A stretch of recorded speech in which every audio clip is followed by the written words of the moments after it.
in the basket. The dog's eating the ground cherries that I just harvested. Go figure, right? You know, sometimes that's what happens when you have a animal on the homestead. They learn to like what you grow. All right, guys, welcome back. So today, it's sort of just an odds and ends day, if I'm completely honest. We just have a few tasks that need to happen. We're basically going through, and as of course fall is pretty much in the offing here, we're clearing out in stages as things are going down. So if you look over here, this is the Red Ripper pea. Let me kind of zoom you in. If you look real closely, you can see down here at the base and all of the leaves. It's getting to the end of its life cycle. So I'm betting that this bed here we're going to probably have cleared out in about a week, week and a half max on it, is all that we have left in time.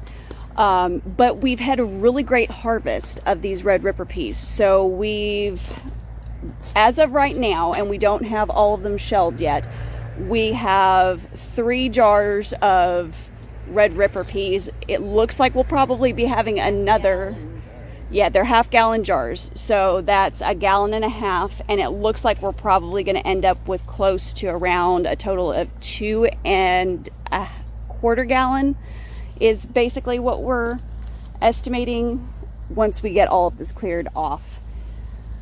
But our tasks for today, we have another Prime Arc Black. So I talked about the Prime Arc Blackberry before. It has been growing so amazingly over along Berry Ridge, and we've been struggling to get the raspberry really to take off. So we're just going to cut our losses on that and just move on. We are able to grow this Prime Arc Blackberry really, really well. So that's what we're going to do today. We're going to get that guy in the ground over here. So that'll be going in right there. And then what we will be doing is we will be moving on to actually what was our original garden bed over here that we started with way back in 2015. We'll be clearing out this bed. We're not getting a whole lot of tomatillos off of this one. There's still some on there, so we'll go on ahead and clear off what is there. We'll go on ahead and we'll harvest what's left of this basil. I'll turn it into pesto because I don't mind the flavor of basil when it's floured in pesto. It actually has a little bit of a bolder taste and flavor to me. So we'll take these 2 basils out and finish amending the other side of the bed over there. And if we've got time, we'll see about getting some of our fall crops into that bed and plant it out. And then the next thing we'll be doing is we will probably be checking on that sunflower bed that we had worked on last week, or well, at the beginning of this week. Seeing if we can't plant in it. Hopefully all of those aphids have been officially taken care of, as well as the ants. So we'll see about getting that amended, fixed up, and then planted in as well, because we do have quite a few fall crops over here. I've got them lined up on the back porch over here because we don't get a whole lot of sun except for in the morning. And fall crops really like the cool. But this week we were supposed to be in the 70s, so we're at just like the perfect juncture to be planting these guys out for us in our zone and in our climate. So like I said, we've just got a lot of little odds and ends. It's fall, that time of season where there's just little detail things that you weren't able to get to during the high heat of summer kind of a thing that you're just finishing out for the year. So let me go on ahead and put you on hyperlapse and we'll get started on this blackberry and then move on from there.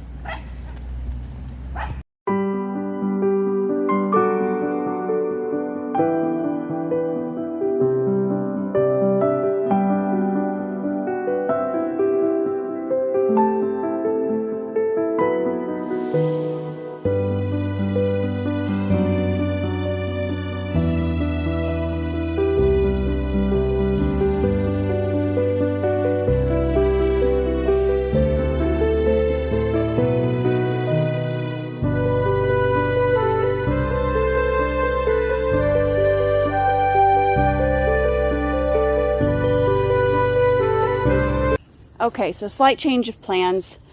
We're not going to be doing this bed here. So these guys have a whole new flush of flowers and tomatillos on them after we got up under there that are in the middle of trying to finish ripening. So we're going to let those guys do their thing. These tomatillos in here, however, you can see the plant itself is dying back. The fruit that's on it is ripening to a point, but even some of the smaller ones are getting a little mushy. But we found something interesting as we got in here. So this guy, you can see these little nodes here, okay? So those nodes will grow roots if they are rooted, put in rooting hormone, or put into water.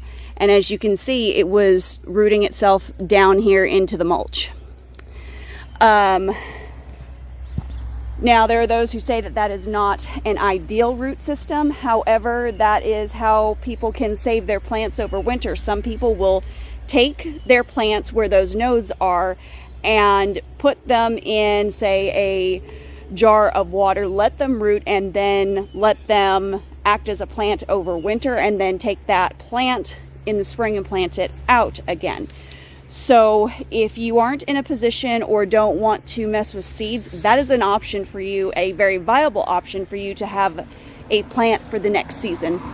If you're not wanting to go out and purchase a plant, or if you're concerned about there being a certain plant available for you in your area. Just a little tip and trick. Use it, don't. You do you, boo. Okay? But we're going to work on getting all of these tomatillos cleaned out. And I guess we're going to be making some salsa verde later.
Okay, so for a general odds and ends day, this was an overall success, I would say. The only main change of plans was we just switched which bed we ended up pulling our tomatillos out of, just because we had more flowers setting on this one in the older bed compared to the middle bed here. But we were still able to harvest off almost a half of the large basket worth of tomatillos. So, I mean, as far as production goes this year, and most of those, I hate to say it, are probably going to go to the neighbor because I've got so much salsa verde stocked up right now that I really don't think I need to make any more.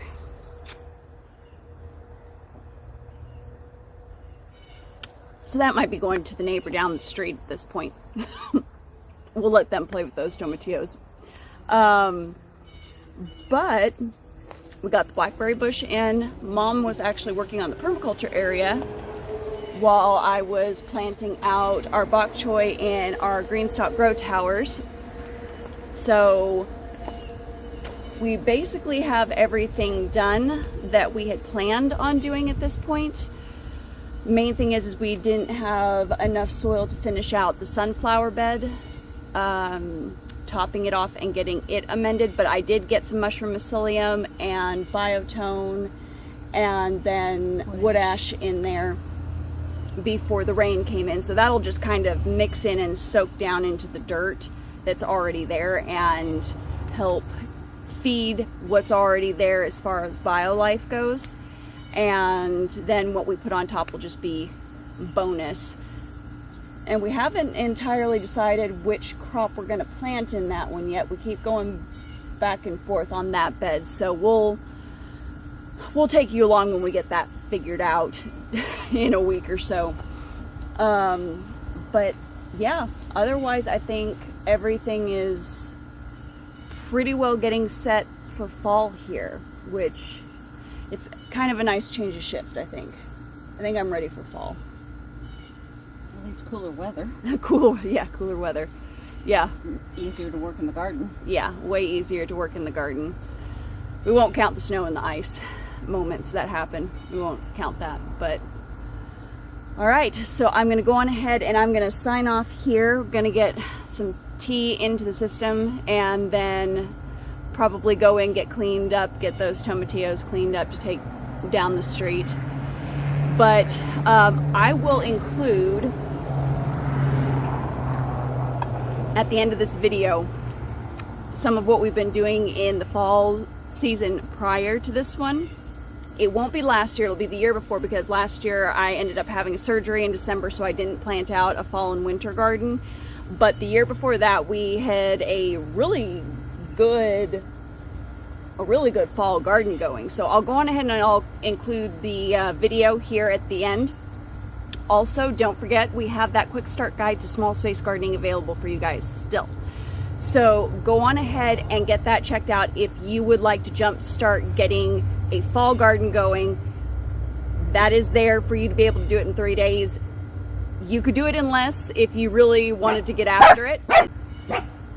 So go on ahead and check out the link that I will be putting in the description box below to grab your copy of that digital download. Guys, as always, keep it simple, natural, and essential. We'll see you on the next video. Like, share, and subscribe if you like what you're seeing. We appreciate you so much. God bless you. We do. We'll see you on the next one, guys.